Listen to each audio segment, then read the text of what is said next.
Pourquoi les Juifs n'ont-ils pas accepté le Christ? La bonne réponse à une mauvaise question. La moitié de la réponse se trouve dans une question bien posée. La question « Pourquoi les Juifs n'ont-ils pas accepté le Christ ?» est fondamentalement erronée, ou, comme on le dirait souvent d'aujourd'hui, pas tout à fait sincère. La véritable question devrait être la suivante. Pourquoi tous les Juifs qui se sont convertis au christianisme avant le IVe siècle sont-ils restés juifs, tandis que, depuis le IVe siècle jusqu'à aujourd'hui, les Juifs qui se convertissent au christianisme s'assimilent en l'espace de 2 ou 3 générations? C'est en effet la véritable question, et elle ouvre déjà la voie à une conversation bien plus profonde et sincère. La réponse est la suivante. Avant le IVe siècle, il n'était pas interdit aux chrétiens juifs de continuer à observer l'ancienne alliance, la circoncision, la cacheroute et les autres lois, car pour eux cette alliance était éternelle et n'avait jamais été abolie. Mais après le XXe siècle, lorsque l'Empire romain adopta le christianisme, le récit changea. Les Romains déclarèrent que la responsabilité de la crucifixion du Christ ne leur incombait pas, mais qu'elle revenait aux Juifs. La pensée juridique romaine ne pouvait tolérer la contradiction consistant à adopter la foi en celui qu'elle avait elle-même condamné et exécuté. Cela conduisit à l'émergence de l'antisémitisme ecclésiastique après le IVe siècle, lorsque l'Église devint une partie intégrante de l'appareil gouvernemental de l'Empire romain.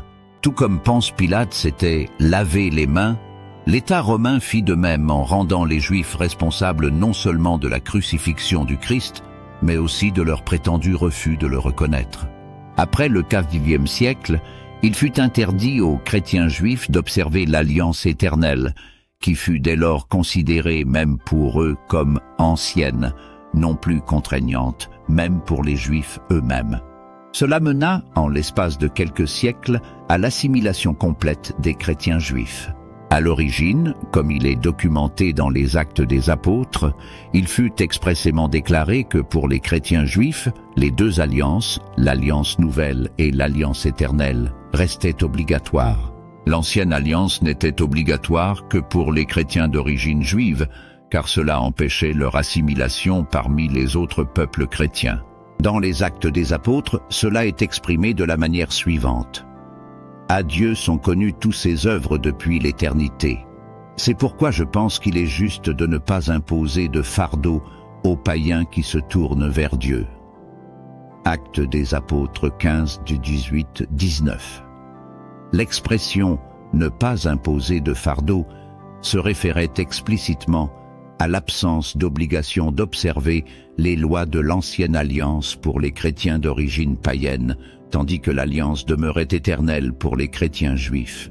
En essence, cette approche suivait le principe. Unité dans la doctrine, diversité dans la pratique. Ainsi, l'Église s'ouvrit au monde et devint une communauté multinationale où chaque peuple, y compris les Juifs, pouvait préserver son identité culturelle. Pour les chrétiens juifs, qui formèrent initialement la majorité de l'Église primitive pendant les 3 premiers siècles, l'ancienne alliance n'a jamais été abrogée. Pour eux, elle restait éternelle. C'était leur rite. Cependant, après le IVe siècle, lorsque la majorité des chrétiens provenaient d'un milieu païen, tant dans l'Empire romain, Byzance, que dans l'Europe occidentale, les Juifs qui se convertissaient au christianisme se retrouvèrent confrontés aux mêmes difficultés dont les chrétiens païens avaient été exempts auparavant. Alors qu'il n'était pas exigé des païens récemment convertis qu'ils observent les lois de l'Ancienne Alliance, il fut désormais interdit aux chrétiens juifs de les suivre. Aux Juifs, on imposa un choix difficile, soit renoncer à leur alliance avec Dieu, qui existait avant le Christ, soit rejeter totalement le Christ et la nouvelle alliance. La possibilité d'être à la fois juif, dans le sens de l'observance de l'alliance éternelle, et chrétien, comme c'était le cas pour les premiers apôtres, cessa d'exister. Cette décision, prise par l'appareil d'État romain et non par le dogme de l'Église, car les décisions du Concile apostolique ne peuvent être annulées, conduisit finalement à l'assimilation des Juifs qui se convertissaient au christianisme.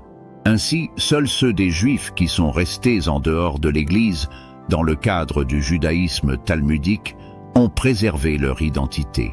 Ces processus historiques sont la clé pour comprendre la rupture entre le christianisme et le judaïsme, et expliquent pourquoi l'affirmation selon laquelle les Juifs n'ont pas accepté le Christ est, dès le départ, une question fondamentalement erronée.